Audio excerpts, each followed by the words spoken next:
Right, so I'm just coming up Surrey Street right now.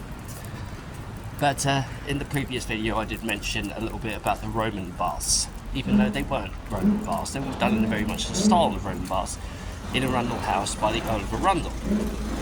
Now, there is another entrance to them, but they're only open on the weekends usually. It's the only time that the National Trust can really open them up to the public. There is an entrance right there, just by the side of Surrey Street. So you can all see that right there. But it's right next door to King's College University, and much of its many campuses on this side of the river. People like Desmond Tutu studied. Even Florence Nightingale as well. The lady with the lamp, if you know her. But as we're just going past, what you might see, this very intricate design, and it's very eponymous all around London. That, my friends, is what is supposed to be a tube station. And that is actually Strand Station. Completely unoccupied, really, because it is what's known as a ghost station. What they use Strand Station for this day and age is for filming locations. They filmed part of the Gwyneth Paltrow and John Hannah movie Sliding Doors here. It's also where they shot many of the scenes for Skyfall. So when James Bond is fleeing through the underground, it's shot here. It's also where Thor: The Dark World was quite shot as well. When it comes to Thor: The Dark World, and you know, how can Thor get from Westminster Station to Greenwich in 10 minutes on the Jubilee line? Unheard of. But it's also where the police actually do drill routines about how to evacuate the London Underground as well. And I actually did see one of those when I was actually doing this kind of tour about 12 years ago. So it's always an interesting one. But we're just going to go around the corner now. We're going to go to a place called Australia House.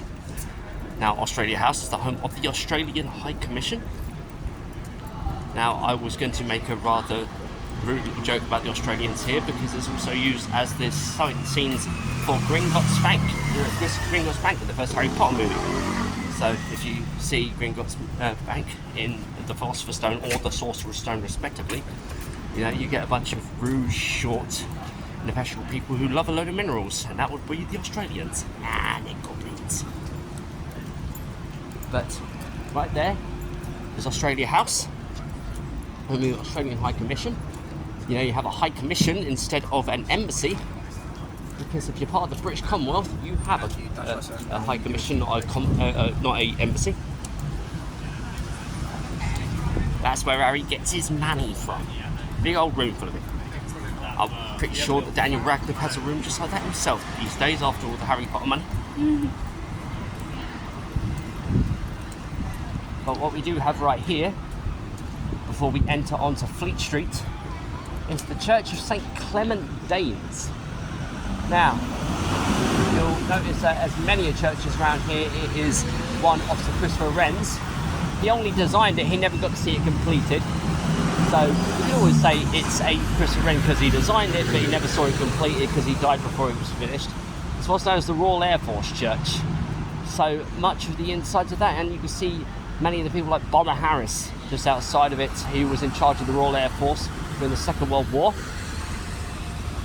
Even got a bit of William Gladstone, a statue of him right there, who was Queen Victoria's least favourite Prime Minister.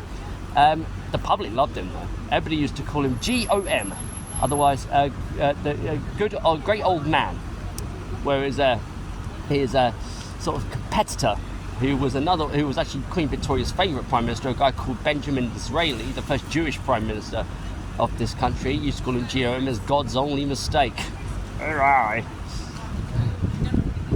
But around the back of the church, right here, and I'm just going to dart across the road right here. I will not be doing this on the tours, I will point out. There's Lord Dowding there. Bomber Harris is right there. You see on the side, unless it's all covered up by awning right here, where you'll see some of the bomb damage from the First and Second World War on the side of the church. It's believed that whenever the church bells ring, it's playing the Oranges and Lemons by the Bells of St. Clement's. But you'll see the bomb damage just on the side of the church right here. And it doesn't actually sort of play the old tune of the Oranges and Lemons. It's actually a common misconception. You'll see there's a lot of building work going on at the moment, but there is the bomb damage.